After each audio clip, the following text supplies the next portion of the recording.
Listen, Nate Diaz is a cool guy. Nate Diaz is entertaining. Nate Diaz fights his heart out, and there's something about his personality, and he has a certain charisma. Him and Nick, they're very unique individuals. They're true fighters. We were talking about athletes and fighters. They're fighters, also very good athletes as well in their own right, but they would definitely fit the fighter mold. They fight anyone, anywhere, anytime. They have that attitude, that do or die, and they're very entertaining to watch. And Nate Diaz now is a huge star. Of course, those 2 fights with Conor McGregor were a huge part of that. They really catapulted him into the stratosphere of MMA stardom. But, you know, it's not like he's an unbeatable fighter. So for Dustin Poirier, it actually makes a lot of sense. I mean, his record is 19 wins and 11 losses. Of course, his last loss to McGregor. Prior to that, he lost to Dos Anjos. Then he lost to Josh Thompson. That was a head kick knockout. Then he lost to Benson Henderson. I mean, these are all very good guys, so no shame in losing to them, of course. Lost to Rory McDonald, Don Young Kim. Again, massive welterweights, them two. Gray Maynard back in the day, Joe Stevenson. Now, of course, there is losses. There's lots of good wins on there as well. I mean, it's not like he's this unbeatable fight. He's a very good fighter. He's very entertaining and a huge fan base. But for Dustin Poirier, it makes a lot of sense because if he fights him and he beats him, which I'll make an early prediction. I think Dustin beats Nate Diaz. It does massive things for his stock. Probably gets him very close to a title fight. But the problem is, of course, that there is a backlog there. You've got Conor McGregor fighting Khabib Nurmagomedov. You've got Tony Ferguson that was the interim champ that got stripped. So he's definitely got to be next. So it's just a weird backlog there.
Congratulations on meeting the Commander-in-Chief, Donald Trump. That was an unprecedented moment for the mixed martial arts world. You're the first UFC champ to step foot in the Oval Office, if I'm not mistaken. Tell us about the experience. Yeah, it was the best day of my life. I knew I was going to be doing stuff like this from the beginning. I knew I was going to be making history. I spoke this into existence. I've been talking about bringing the belt to Trump in the Oval Office, and it was the best day of my life, man. Trump's a really stand-up guy, really funny guy. He was a genuine, real guy. So, we shared a good moment together, and it was definitely the most satisfying and best day of my life. I'll have that moment for the rest of my life.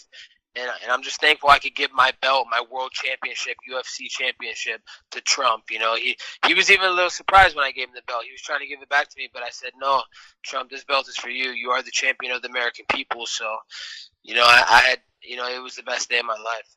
No kidding, man. So it wasn't just a photo op with the belt. You actually gave him the title. Yeah, I actually gave him the title, and he sat at his desk. We shared some stories. We laughed a little bit.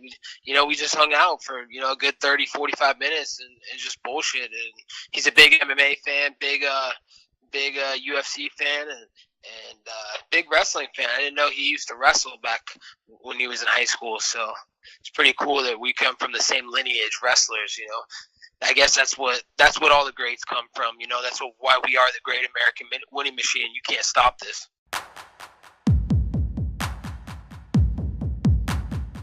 Las Vegas. And Dan, is it right in saying that this is the biggest fight of all time?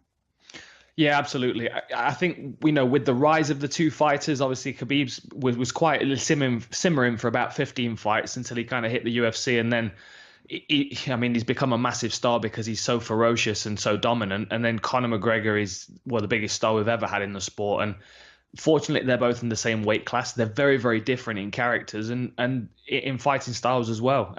It's a great match. And it could go either way as well. That's what makes it so exciting. If you've watched any of the promotional material for UFC 229, the whole bus antics, the fact they took on this bus, which at the time in the UFC's eyes, Dan's, was a disgrace to the sport, it's now a promotional tool. Yeah, but it's a part of the narrative. We can't avoid that. It's the same situation with John Jones and Cormier when they had that scuffle at the in the lobby of the MGM. That's why we tune in. It's the same thing with Cody and TJ at the weekend. I mean, how many times did we see Cody grab TJ by the throat in the Ultimate Fighter house? Yeah. I mean, that's assault in America. We get away with a lot over here because it's a different kind of culture. But in America, everyone's suing everybody. And there's a lawsuit in there, but the UFC are using it for promotion because, I'll be honest, it makes me want to watch the fight more. I like that drama. I like to see two guys genuinely not like each other. It's good to watch two competitors compete, but it's best to watch two fighters fight. For people who don't know, Dan, who don't know Khabib Nurmagomedov, just explain what sort of fighter he is, where he's come from, because he really is a Terminator. He is, yeah. I mean, he's a Dagestani wrestler. He's trained by his father, and he's got a crew of guys around him that are all incredibly strong wrestlers as well. His striking's very unorthodox. He's spent his recent years preparing at AKA. So obviously he's got Cormier and Velasquez and all the other great coaches, Bob Cook, Javier Mendez. There's a lot of knowledge in that gym, and if you've got a raw talent and a strong wrestler like Khabib, trying to turn him into a mixed martial artist, he's a great commodity to play with as a coach. And since he's been in the UFC, I mean, he's not really had to fall back on his striking a great deal. We've seen a couple of knockouts from him, but they were very unorthodox punches. I mean, I've broken them down on inside the octagon. We'll call it the eagle punch or whatever you like, but it's like an uppercut, but his arm is in a position of a hook. It's a very, very strange technique, but it works really well for him, and it sets up his takedowns. And that's ultimately what his game is about. He wants to smash you up against the fence. He ties people's legs up. He triangles his legs around there so they don't have a base, don't have a way out. And then he beats them up. And the most terrifying thing for me about it is that he talks to them while he's doing it. You go back and watch the Michael Johnson fight. He's saying, I need to fight for the title. I deserve this. Mm-hmm. It's very, very unnerving to see that happening. And I can't even imagine what it would be like as an opponent. So he's terrifying. And now because his English is getting better as well, he's even more intriguing because we're starting to get inside his head a bit more and learn about him as an individual. He's got a real character and he's got a lot of personality as well. Because a bit like Beyonce or Bono, we've just known him by this one name, this Khabib, this Dagestani. So what happens in the fight then? Because you mentioned there, Dan, you mentioned inside the octagon. This is where you break down with John Gooden, you break down the fights, 30 minutes, you can watch them, great detail as well. I'm sure you've had this fight on your mind for a long time because it's been swirling around. How would you see the fight going? The first thing that we've got to think about is how Conor's going to approach this because he knows Khabib's going to come forward. It's going to be difficult for Conor to push Khabib up against the fence like he has done everybody else. And that's where he usually lines people up for the power left hand. It's going to be different in this one because Khabib's going to push forward no matter what Conor's throwing. He's going to be willing to block. He did the same thing to Edson Barbosa, who's a vicious kicker. And he walked through most of his kicks, knows it's going to hurt, knows he's going to have to weather an early storm, but he also knows that when he gets his hands on someone, he does what he likes.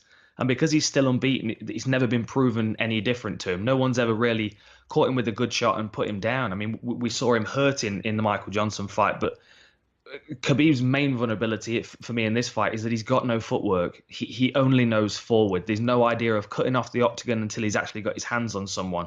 So that's where Conor gets into this fight. He's very intelligent, like Nick said. He's going to be good at circling off and walking Khabib onto that left hand.